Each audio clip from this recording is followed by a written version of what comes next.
Dalam Bapa dan Putra dan Roh Kudus. Amin. Allah Bapa di surga, kami mengucap syukur dan terima kasih bahwa di tengah segala problem, masalah, salib dalam hidup kami, Engkau tetap setia. Abraham masih tetap tidak percaya bahwa dia akan mendapatkan anak dari dirinya yang sudah tua dan istrinya yang sudah tua.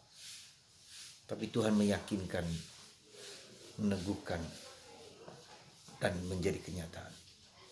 Bantu kami untuk tetap percaya di tengah segala ketidakpercayaan kami. Terpujilah namamu kini dan sepanjang segala masa. Amin.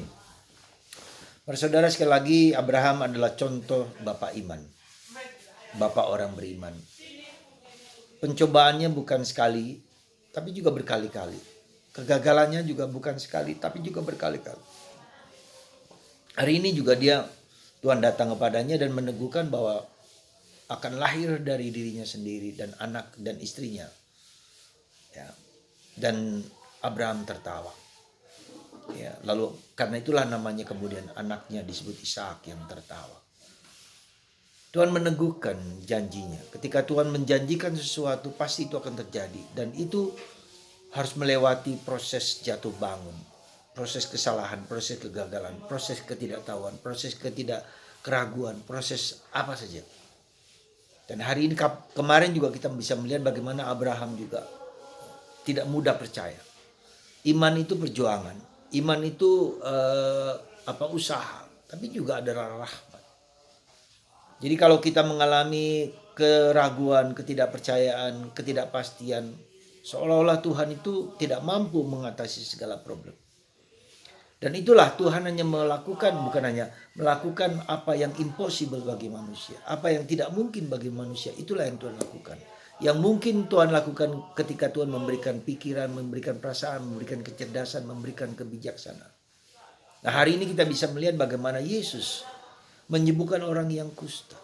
Ya. Sekarang lagi kalau Anda pernah melihat orang kusta, tangannya pelan-pelan akan hilang, jari-jarinya lalu matanya akan menjadi monster, badannya seluruh.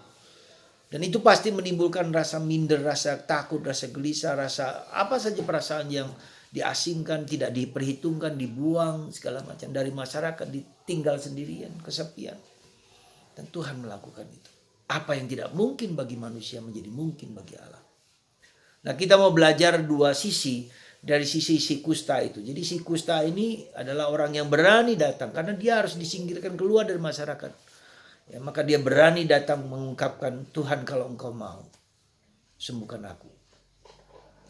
Kita melihat dari sisi kusta, lalu kita melihat dari sisi Yesus. Yaitu aku mau, sembuhlah. Jadi sesuatu yang tidak mungkin dilakukan manusia, tapi dilakukan oleh Allah. Nah, bagaimana kita bisa sebagai manusia berusaha dan mohon kepada Tuhan? Ada prinsip yang kita sebut TAR. T-A-R. T-A-R. T adalah tell, katakanlah kepada Tuhan. A adalah ask, minta sesuatu. Dan ketiga R, rely, menggantungkan, berharap kepada Tuhan. Jadi saya mau dari pihak kita manusia, dari pihak si kusta itu kita harus memiliki tiga huruf kata ini. T-A-R. Tel, katakanlah kepada Tuhan apa yang menjadi kerinduanmu. Apa yang menjadi harapanmu, apa yang menjadi pikiranmu, apa yang menjadi kegelisahanmu, apa yang menjadi kecemasanmu. Sampaikan kepada Tuhan. Ya, katakan. Ya, bukan hanya dengan kepala tapi dengan hati. Ya. Jadi apa saja yang menjadi kegelisahan kita, kecemasan kita, ya, Tuhan akan menjawabnya. Maka kita sebut mintalah. Minta apa? Apa yang kau minta? Apa yang kau inginkan? Jadi kalau kita tidak minta, ya bagaimana kita bisa tahu? Ya, meskipun Tuhan tahu apa yang menjadi kebutuhan kita. Nah, permintaan itu bukan hanya di kepala tapi di hati, seluruh diriku. Seperti halnya si kusta ini. Tuhan kalau engkau mau. Pertanyaan dia tidak memaksa tapi dia minta, rely, berharap bahwa Tuhan itu mengatasi segala, Tuhan itu pencipta segala-galanya. Tuhan bisa menciptakan kita dari batu, apa saja apa yang tidak mungkin bagi manusia menjadi mungkin bagi Allah. Jadi saudaraku, rely, jadi katakan kepada Tuhan, mintalah dan rely. Dan ini berharap, waktunya Tuhan bukan waktuku. Jadi aku berharap, aku mempersembahkan, aku memasrahkan diriku. bukan memaksakan diri, tapi memasrahkan. Ya, seperti halnya kata-kata dari si Kusta ini, seperti kata-kata Bunda Maria, let it be, terjadilah padaku menurut perkataanmu. Jadi terjadi suatu pengalihan dari fokus kepada aku kepada fokus kepada Allah. Tell us, saya minta sesuatu, lalu terjadilah padaku menurut perkataan Tuhan, kalau engkau mau sembuhkan aku. Ya. Nah, karena ini kusta, maka menjadi sesuatu yang sangat berharga bagi kita, ya, sangat impossible bagi kita. Nah, yang possible itu adalah bahwa kita diberi kemampuan, diberi otak, diberi perasaan untuk memecahkan segala masalah. Jadi Tuhan mencerahkan pikiranku, jadi tidak hanya melakukan suatu mujizat besar, tapi Tuhan mencerahkan pikiranku. Tuhan membuka jalan bagiku, ya. Nah, itu dibutuhkan suatu kepekaan dan ketajaman bahwa Tuhan membuka, mungkin menutup pintu oleh siapapun, tapi Tuhan membuka jendela. Ya, bisa juga begitu. Nah, ada satu cerita kecil yang menurut saya menarik, ya, ketika kisah begini.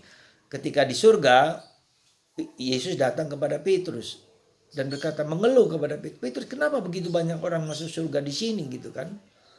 Lalu, kenapa? Kamu kan megang kunci surga. Bagaimana kamu bisa membiarkan orang masuk ke surga ini?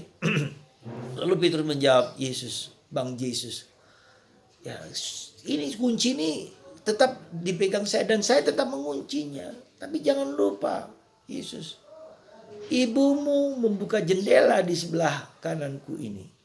Jadi orang masuk lewat ibuku supaya sampai kepada engkau. Nah, karena itulah Yesus kemudian tersenyum dengan senang karena ibunya membuka banyak jalan kepada dirinya sendiri. Itulah jalan jendela, katakanlah begitu. Nah, kita juga demikian. Ya, jadi kita bisa melihat lewat bunda kita akan membawa kepada Yesus. Ya, meskipun pintu surga dikunci oleh Bang Petrus, tapi jendela lewat Bunda Maria. Jadi kita bisa melewat jendela Bunda Maria supaya sampai kepada Yesus. Ya. Nah, itulah saudaraku terkasih. Jadi apa yang mau saya sampaikan adalah mari kita mengatakan apa yang menjadi kebutuhan kita. Mari kita minta sesuatu dengan setulus hati, tapi tidak maksa.